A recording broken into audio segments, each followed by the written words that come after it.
Let's go to Hassan in Slough. Hi, Hassan. Your thoughts on Kemi Badenoch?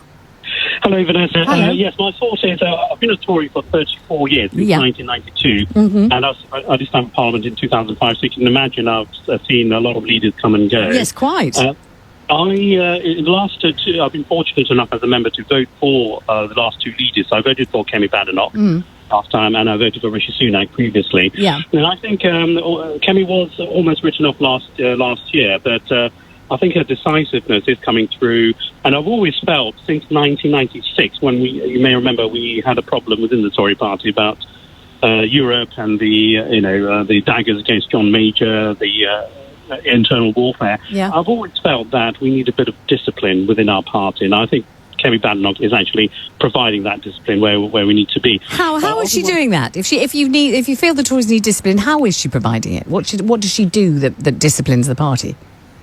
Well, I think one of your previous callers was saying that she's quite decisive. She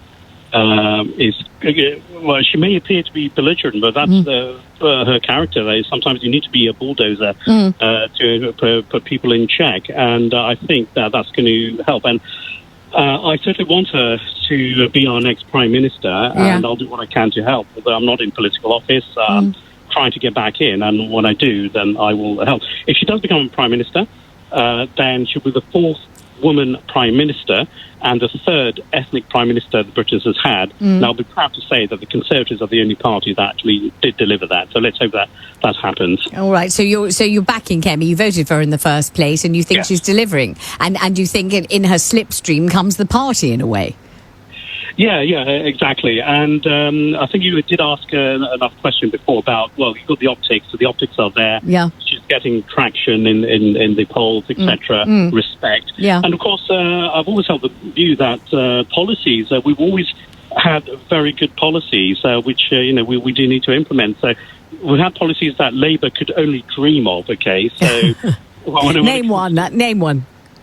Okay, so the progress of ethnic minorities, so under Boris Johnson and Rishi Sunak, we've had the most diverse cabinet in British political history, right?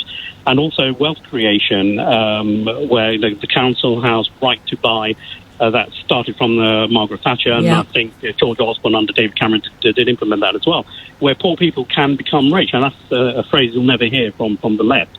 And also, not just policies that Labour would dream of, but policies that the further right parties could dream of as well. I'm talking about reform, I'm talking about restore.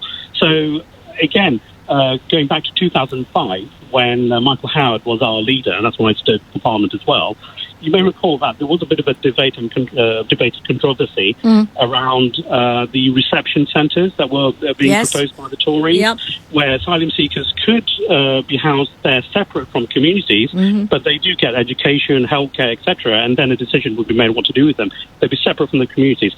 That was about 21 years ago. If that policy was enacted, we would not be seeing the problems we are seeing today. Hassan, I have to stop you there, but thank you very much indeed. We're going to